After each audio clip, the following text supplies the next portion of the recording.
This is one Anzac Day story you won't have seen before. A heroic tale from a war that killed 4 million and a battle that saved the day for the Allies. The war was Korea and the battle Kapyong. Both these days just footnotes to history. And sadly, we've also overlooked 4 brave young men who held out against impossible odds in that crucial moment of the war. Diggers who fought back wave after wave of enemy attacks and survived the most ferocious hand-to-hand combat imaginable. Yet few Australians have ever heard of them. And now, 50 years later, only 2 of those diggers are left. So here's your chance to remember and applaud the forgotten heroes of Kapyong.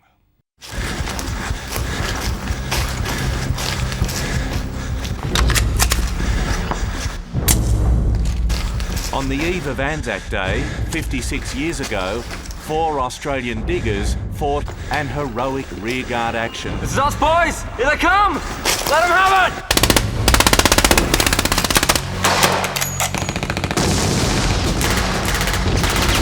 Outnumbered, outgunned, the Korean War was in the balance. Right flank! They confronted wave upon wave of Chinese soldiers. There were Chinese everywhere, and they mounted attack after attack over the bodies of their dead and wounded.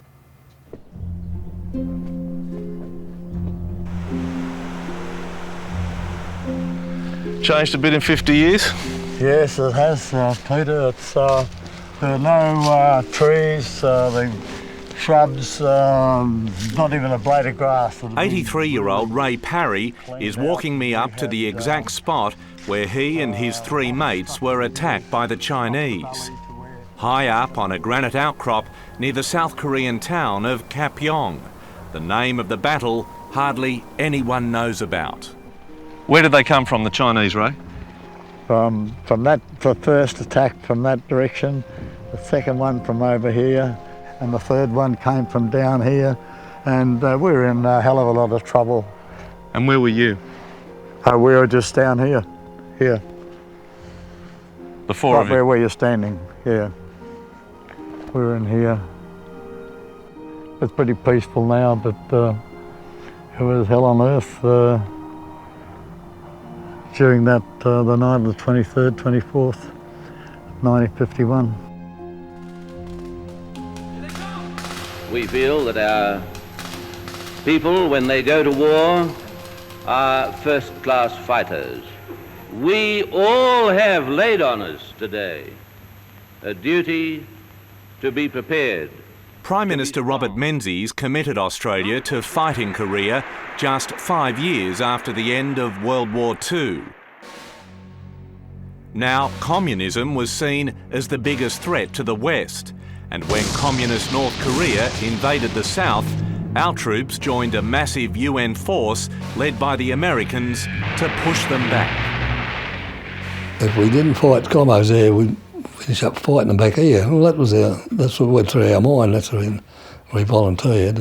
Did you think twice at all about going to Korea? No, never hesitated.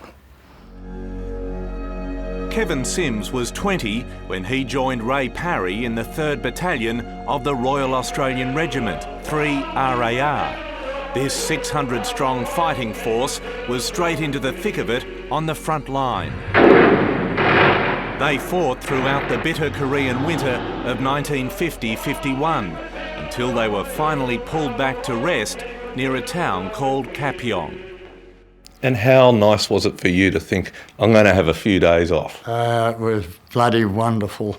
Yeah, it was great. The boys were quite happy with the thought that they're going to have a break.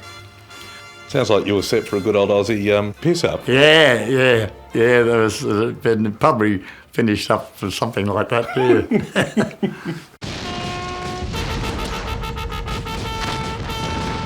But the Chinese put an end to all that, launching their spring offensive on April 22nd. Its massive army smashing through the front line, heading straight for Kapyong. The first wave of more than 300,000 Chinese soldiers was coming down this valley, hell-bent on taking Seoul 60 kilometres that way. Now, 3 RAR took up defensive positions on the high ground just over there. They were battle-weary, but these 600 Australian soldiers were about to engage in the bloodiest, most ferocious fight of their lives. They were very aggressive, and the only thing that stopped them was a bullet. There were no beg pardons, and they meant business, and we responded in kind. The Australians were at the forefront of the Allied defence and were split into 4 companies. Ray Parry was dispatched with Kevin Sims, Leo Widborn and Heck Roberts to defend the rear of B Company's position. Ray Parry and the 3 diggers who were with him held a really important position. They were part of B Company, which sat on the Long Island feature. It's a long, kilometre-long feature that locked down one side of the Australian position. And he was like the padlock that chained it all together. They sat right at the back, making sure that nobody could sneak round and come up off the back slope towards the back of their company position. Nigel Steele is Chief Historian with London's Imperial War Museum. He's helping Australia's War Memorial create a major new exhibition about the Battle of Kapyong and Ray Parry's platoon. They could hear the battle sweeping down the valley towards them, and they were waiting for it to come to them, and they knew it would come. And so you have to sit and wait, and the tension is there, and it builds up to the point where your moment has come, and you have to look inside yourself and find the strength of character to match it. And that's what they did. And I think that is why they stand as a symbol, not just for this battle, but the whole of the Australian forces in Korea, and perhaps the whole of the Australian forces. It was their moment. It was the time when they had to stand up and be counted. They're coming for you, you know that. You're not going to miss out. There was 4 of you. Yeah. How many Chinese were coming at you? Well, they kept coming, it'll be a couple hundred. Not to enemy! Half left! At approximately 4 a.m, the 4 diggers were attacked by the first wave of Chinese. We stopped the first attack, and then we waited. We knew there was going to be another one, but we didn't know just from which direction it was going to come, and that they were going to mount another attack, that was for sure. It's not the sheer weight of numbers, it's the persistence.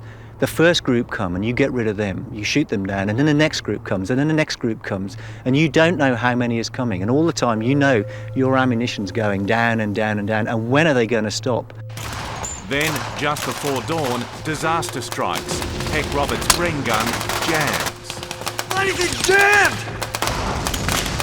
Minutes later, a Chinese soldier charges at them from behind with a submachine gun. How that fellow missed me I'm very pleased he did. Right behind you, mate! He was firing when I swung round, and as I was swinging around to take care of him, he walked another pace. And then I squeezed the trigger, and I fired a burst of 3 rounds which hit him in the chest, and he just fell, and his arm, right arm, oh, not his arm, but his hand was on top of me. It fell onto my part of my body. It's been said the fate of the Korean War rested in the hands of these 4 men. It would be quite reasonable to say that at that particular time, at that particular attack on that night, for a while, the whole war depended on them holding their position. It's like a cascade, because if they go, the whole position would start to crumble away. So they absolutely have to sit there and stick it out for the rest of the night. Why do you think you 4 soldiers held out the Chinese? Determination. They weren't going to get us. We'd all swore that we'd die before they took us prisoner.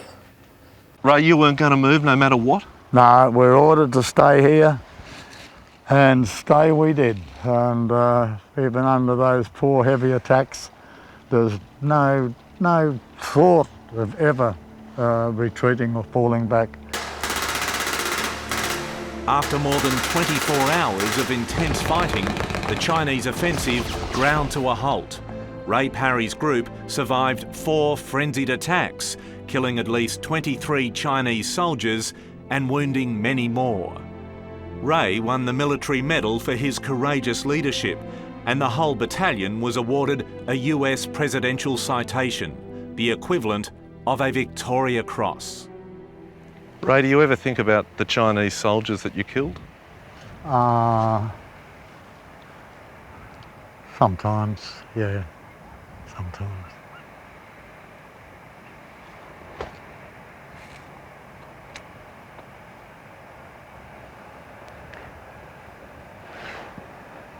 Yeah.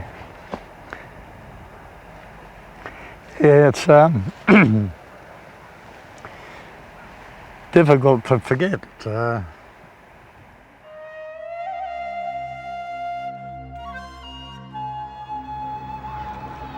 It was such a ferocious war, wasn't it? Yeah, indeed it was. 4 million killed? Yeah, it's 4 million. That's a hell of a lot of people. Yeah, terrible.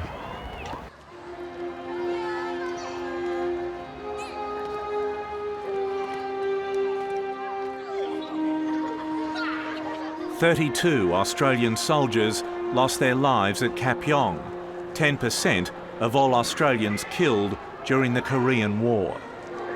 One battle doesn't tell the story of the whole war, which ended in a stalemate, but it does speak to the bravery and sacrifice of the Australians.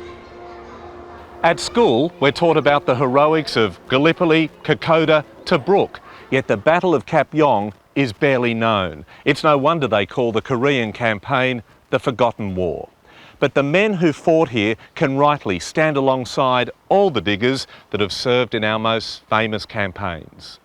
These great moments of Australian history, where you get Gallipoli, you get Pozieres, then you get into Long Tan in Vietnam and you go back into Tobruk, and all of these battles which come together, this is one of those moments. This is where you can see the strength of character of Australia coming out through their soldiers. Of the 4 soldiers in Ray Parry's group that fought off the Chinese that night, only 2 are left, Ray and Kevin Sims. Yeah, mate.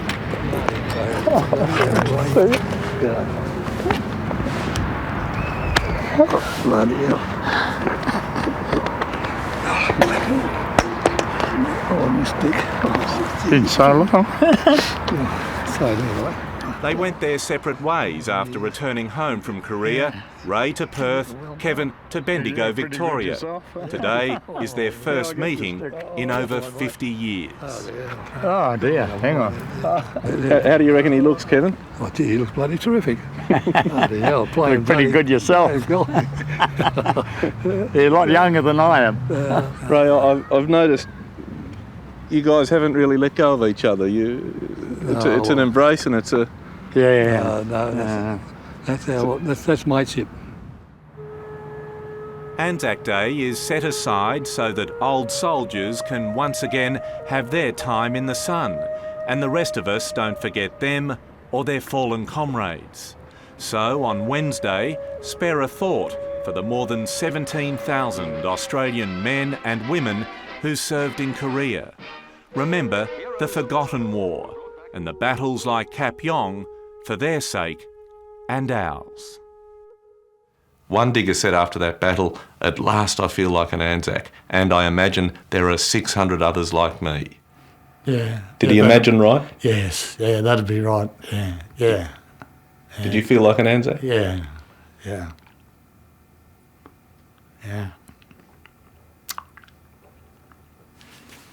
Yeah, I guess I do.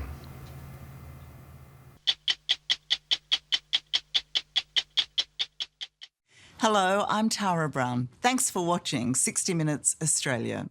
Subscribe to our channel now for brand new stories and exclusive clips every week.